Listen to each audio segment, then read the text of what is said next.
गांव के किनारे एक पुरानी हवेली थी, जिसके बारे में कहा जाता था कि वहां कुछ छुपा हुआ है। लोग डर के मारे उस हवेली के पास भी नहीं जाते थे। परंतु किशोर, एक साहसी युवक, ऐसी कहानियों पर विश्वास नहीं करता था।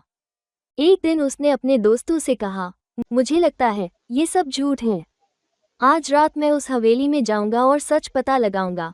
दोस्तों ने उसे रोका, पर वो नहीं माना। रात के अंधेरे में, हाथ में टॉर्च लिए, किशोर हवेली में दाखिल हुआ। हवेली के भीतर हर तरफ धूल और जाले थे। हवा के झोंकों से खिड़कियां खड़खड़ा रही थीं।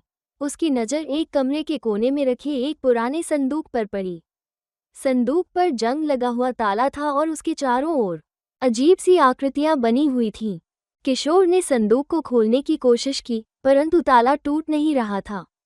तभी उसे ताले के ऊपर एक छोटी सी चाबी का निशान दिखा। ये देखकर उसने हवेली में चाबी ढूंढने का निश्चय किया। खोजते खोजते वो तहखाने में पहुंचा, जहां उसे दीवार पर एक अलमारी दिखाई दी।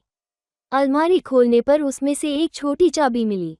चाबी लेकर किशोर वापस संदूक के पास गया और ताला खोल दिया। संदूक के भीतर एक मोटी किताब और एक चमचमाता खंजर रखा हुआ था। किताब खोलते ही उसकी आंखें फटी की फटी रह गईं।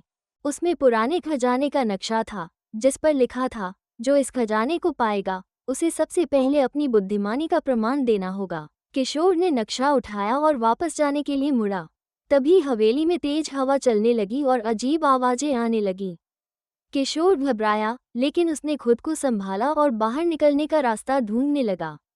जैसे ही वो मुख्य दरवाजे के पास पहुंचा, अचानक दरवाजा अपने आप खुल गया। गांव लौटकर किशोर ने अपनी कहानी सुनाई।